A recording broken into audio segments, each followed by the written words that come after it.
Marvel fans को एक लंबे समय से एमसीयू की एक बड़ी मूवी का इंतजार था और Spiderman no way home movie के लेटेस्ट ट्रेलर्स आने के बाद मार्वल फैंस के बीच में स्पाइडरमैन नो वे होम की एक्साइटमेंट लिमिट के पार हो चुकी है और ऑनलाइन मौजूद कई सारे लीक रिपोर्ट्स, रूमर्स और थ्योरीज ने हमारी एक्साइटमेंट को और चार चांद लगा दिया है। लेकिन आज की वीडियो में हम कुछ ऐसे बड़े क्वेश्चंस और उनके पीछे के थ्योरीज के बारे में डिस्कस करेंगे जो आपको इस मूवी के लिए और भी कहीं ज्यादा एक्साइटेड करेंगे। तो अगर आप भी जानना चाहते हैं कि जेमी फॉक्स का electro Spiderman no way home में कैसे जिंदा है, कौन से बॉक्स के चक्कर में हो रही है डॉक्टर स्ट्रेंज और टॉम हॉलैंड की लड़ाई, नो वे होम के दौरान कहां हैं बाकी के एवेंजर्स और फाइनली नो वे होम के अंदर सिक्स्थ विलन आखिर हो कौन सकता है, ये और बहुत कुछ आपका इस वीडियो में इंतजार कर रहे हैं। तो देर किस बात की। हे गाइस, मेरा नाम है पंकज सागर और आपका स्वागत है गेमों को हिंदी के एक और फ्रेश वीडियो में। Now without wasting any more time, let's get started.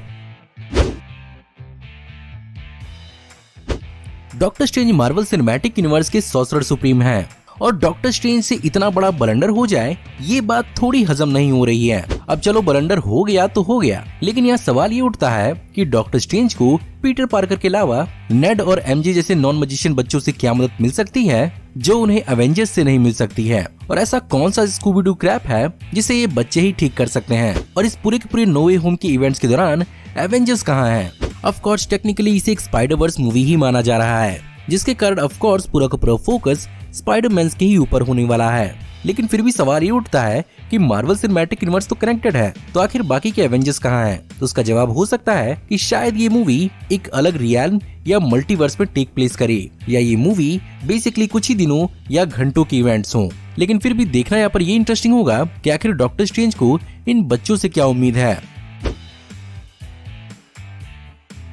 अब हम ये तो जानते ही हैं कि नो वे होम के अंदर मल्टीवर्स एक बहुत बड़ा पार्ट प्ले करने वाला है, जिसका नतीजा खुद अलग अलग रियलिटी के स्पाइडरमैन के विलन्स ही होने वाले हैं जो मार्वल सिनेमैटिक यूनिवर्स के अंदर अल्टीमेटली क्रैश करेंगी। लेकिन क्या इसका ठीक उल्टा भी देखने को मिलेगा? और क्या डॉक्टर स्ट्रेंज और पीटर पार्कर सोनी के क्रिएटेड स्पाइडरमैन की अपनी मल्टीवर्स को भी एक्सप्लोर करेंगे, जिसमें अगर स्पाइडरमैन इनटू द स्पाइडरवर्स को भी जोड़ दिया जाए तो ये मामला बहुत क्रेजी होने वाला है, क्योंकि हम जानते हैं कि सोनी के अंदर ये अपना एक एस्टैब्लिश्ड मल्टीवर्स है और ऐसे में अगर ये एमसीयू से कैनन होती है तो मार्वल सिनेमैटिक यूनिवर्स और भी बड़ा हो जाएगा। इसके ऊपर से भी अगर लगे हाथों वेनम और मॉर्बियस की यूनिवर्स की भी कंफ्यूजन को अगर क्लियर कर दिया जाए तो ये पॉसिबली सोनी के अपने स्पाइडरमैन सिनेमैटिक यूनिवर्स को अच्छे से एस्टैब्लिश करने और फैंस को इसके लिए एक्साइटेड करने में बहुत ज्यादा हेल्प कर सकता है। और यहाँ पर ये भी देखना बहुत औसम होगा कि इन रियलिटीज के अंदर इनके अपने ओजी एवेंजर्स भी हैं या नहीं, और क्या पता फ्यूचर में किसी प्रकार के रियलिटी अल्टरिंग इवेंट्स के दौरान ही कैप्टन अमेरिका और आयरन मैन जैसे एवेंजर्स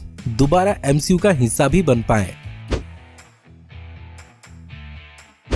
वैसे तो मार्वल सिनेमैटिक यूनिवर्स के अंदर डॉक्टर स्ट्रेंज की मिस्टिकल जर्नी अभी नई नई ही शुरू हुई है और डॉक्टर स्ट्रेंज से जुड़े हुए अब भी बहुत सारे मैजिकल स्पेल्स, कैरेक्टर्स और आर्टिफैक्ट्स हमें फ्यूचर में देखने हैं। लेकिन इन ट्रेलर्स में जो हमारा सबसे ज्यादा ध्यान खींच रहा है वो है ये बॉक्स, जिसके चलते डॉक्टर स्ट्रेंज और पीटर पार्कर के बीच में मारामारी चल रही है। और जाहिर सी बात है ये मूवी के अंदर कोई मामूली चीज तो नहीं होने वाली है। अब यहाँ पर बेसिकली बहुत सारे लोग इस बात को थ्योराइज कर रहे हैं कि ये बेसिकली एक मैजिकल जेल है जहाँ पर इवेंचुअली डॉक्टर स्ट्रेंज सारी की सारी सिनिस्टर सिक्स के विलन्स को कैद करेंगे और इसी बॉक्स के खत्म करने के साथ ये विलन्स भी खत्म हो सकते हैं, जो ऑफ कोर्स पीटर पार्कर नहीं चाहता है। दूसरी और पॉसिबिलिटी ये भी हो सकती है कि ये किसी अलग रियल में जाने का एक मिस्टिकल ट्रांसपोर्टेशन डिवाइस हो, और ये बेसिकली मार्वल कॉमिक्स के एस्टोनिशिंग एक्समैन कॉमिक्स में दिखा घोस्ट बॉक्स भी हो सकता है, जो पैरेलल यूनिवर्सेस में ट्रैवल करने के लिए बने होते हैं और स्पाइडरमैन डॉक्टर स्ट्रेंज से इसे छीनना चाहता है ताकि डॉक्टर स्ट्रेंज इसका इस्तेमाल करके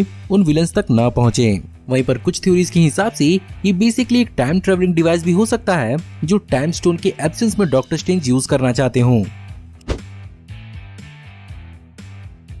द अमेजिंग स्पाइडरमैन 2 मूवी में एक बहुत ही फॉर्मिडेबल विलेन होने के बाद जेमी फॉक्स का इलेक्ट्रो अपनी वापसी इस मूवी के अंदर कर रहा है, पर आखिर सवाल उठता है कि आखिर कैसे, क्योंकि हमने उसे द अमेजिंग स्पाइडरमैन 2 के अंत तक ओवरलोड होकर वेपराइज होते हुए भी देखा था। खैर यहाँ पर मेरी कुछ थ्योरीज हैं, जहाँ पर सबसे पहली थ्योरी तो ये हो सकती है कि ये इलेक्ट्रो द अमेजिंग स्पाइडरमैन 2 का इलेक्ट्रो है ही नहीं, क्योंकि ऑफ कोर्स इसका लुक और इसकी बिजली का रंग पूरी तरह से अलग है। और क्या मालूम ये भी हो सकता है कि ये इलेक्ट्रो टॉम हॉलैंड के यूनिवर्स का ही हो, जैसे टॉम हॉलैंड के यूनिवर्स में सैम राइमी की जे जोना जेमसन जैसा ही जे जोना जेमसन है, या ऐसा भी हो सकता है कि ये इलेक्ट्रो सैम राइमी की यूनिवर्स का हो सकता है, जहाँ पर इसने टोबी मैguire के पीटर पार्कर का सामना स्पाइडरमैन ट्रिलॉजी के खत्म होने के बाद किया हो। एंड ऑफ कोर्स ऐसा भी हो सकता है कि ये द अमेजिंग स्पाइडरमैन 2 का एक रिजरेक्टेड इलेक्ट्रो हो, जिसने खुद को और भी ज्यादा पहले से बेहतर बनाया हो। खैर यही सेम चीज ग्रीन गॉब्लिन के लिए भी कही जा सकती है, जिसे हमने सैम राइमी की यूनिवर्स में मरते हुए देखा था।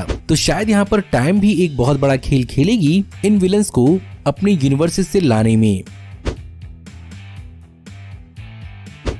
अब बात जब एक विलन की होगी तो सारे के सारे विलन्स की बात कैसे नहीं होगी, लेकिन सवाल ये उठता है कि अगर ये सचमुच एक सिनिस्टर 6 मूवी होने वाली है तो छठवां विलन आखिर होने कौन वाला है। नाउ ऑफ कोर्स यहाँ पर बहुत सारे लोग इस बात को भी थ्योराइज कर रहे हैं कि यहाँ पर छठवां विलन और कोई नहीं डॉक्टर स्ट्रेंज भी हो सकते हैं, और यहाँ पर ये डॉक्टर स्ट्रेंज व्हाट इफ का वो इवल डॉक्टर स्ट्रेंज ही हो सकता है। और मेरे हिसाब से भी इस पॉसिबिलिटी के 50-50 चांस हो सकते हैं, पर फिर भी हम यहाँ पर डॉक्टर स्ट्रेंज को एक विलन रूल आउट तो नहीं कर सकते, और ऐसे में इस मूवी के अंदर सिनिस्टर 6 भी पूरा नहीं होगा। तो छठवां विलन होगा आखिर कौन? वेल फिलहाल तो इस पोजीशन के 2 कंटेंडर्स मुझे साफ साफ दिख रहे हैं। एक तो स्वयं मिस्टीरियो, जो मुझे पक्का यकीन है कि फार फ्रॉम होम के बाद उसकी डेथ नहीं हुई थी और वो अपनी वापसी किसी न किसी छल कपट से जरूर करेगा। वहीं पर दूसरी ओर स्पॉइलर अलर्ट, अगर आपने Venom let there be carnage नहीं देखी है, वेल इस मूवी के अंत तक हमें एक पोस्ट क्रेडिट सीन भी दिखाया जाता है, जहाँ पर presumably venom Marvel cinematic universe में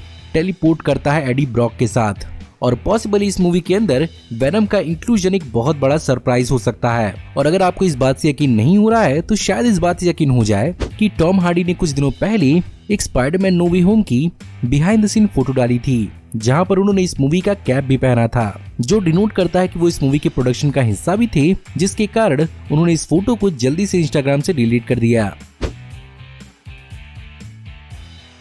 सबसे बड़ा सवाल कि क्या सब लोग भूल जाएंगे कि स्पाइडरमैन आखिर था कौन? I mean no way home के अंदर ये सारा का सारा खेला तो इसी वजह से शुरू हुआ है, जहाँ पर पीटर तो यही चाहता है कि पूरी दुनिया भूल जाए कि पीटर पार्कर ही स्पाइडरमैन है, लेकिन वो ये नहीं चाहता कि उसके क्लोज सारे के सारे लोग भी इस बात को भूल जाएं। और ऐसे ही ऑफ कोर्स सारा का सारा पंगा शुरू हुआ है। पर अब भी सवाल उठता है कि इस मूवी के बीतने के बाद आखिर पीटर पार्कर की आइडेंटिटी का होगा क्या? क्या दुनिया याद रखेगी या भूल जाएगी? वेल मेरी एक थ्योरी है जहां पर मुझे लगता है कि शायद पीटर पार्कर की मार्वल सिनेमैटिक यूनिवर्स के अंदर आखिरी मूवी हो, और बेसिकली बैक एंड के अंदर ये मार्वल स्टूडियोज और सोनी पिक्चर्स का प्लान हो पीटर पार्कर को सोनी के यूनिवर्स के अंदर ज्वाइन कराने का, क्योंकि ये बात टॉम हॉलैंड कई बार कह चुके हैं कि इस मूवी के बाद उनका मार्वल सिनेमैटिक यूनिवर्स के अंदर से कॉन्ट्रैक्ट खत्म हो रहा है, और पॉसिबली ये उनकी last Marvel cinematic universe movie हो सकती है। और पॉसिबली ऐसे ही हो सकता है कि ये दोनों कंपनीज अपनी प्रॉब्लम को सॉल्व कर लें, जहाँ पर मार्वल स्टूडियोज माइल्स मोरालेस की कहानी को आगे बढ़ाए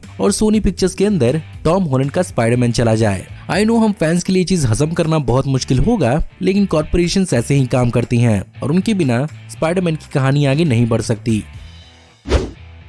सो गाइस, ये थे स्पाइडरमैन नो वे होम को लेकर मेरे हिसाब से कुछ सबसे बड़े सवाल और उनके पीछे की मेरी theories. Of course Spiderman no way home के लिए हम सब बहुत ज्यादा एक्साइटेड हैं और मैं प्रे कर रहा हूँ कि मेरी लास्ट थ्योरी इस मूवी में सच ना हो जाए। बाय द वे, अगर आपको आज की वीडियो पसंद आई हो तो इस वीडियो को लाइक जरूर करिएगा। साथ ही साथ मुझे कमेंट में जरूर बताइएगा कि आपको क्या लगता है इस मूवी से जुड़ी हुई आपकी कौन कौन सी थ्योरीज हैं। हमारी आने वाली ऐसी ही ऑसम वीडियोस को देखते रहने के लिए हमारे चैनल को सब्सक्राइब करिए, बेल वाले आइकन को दबाइए और हमारी वीडियोस को बिना मिस किए एंजॉय करते रहिए। और अगर आप चाहें तो इस वीडियो के लिंक को अपने दोस्तों ग्रुप्स के बीच में जितना हो सके उतना शेयर करें। Thank you for watching, see you in the next video. Till then take care, good bye.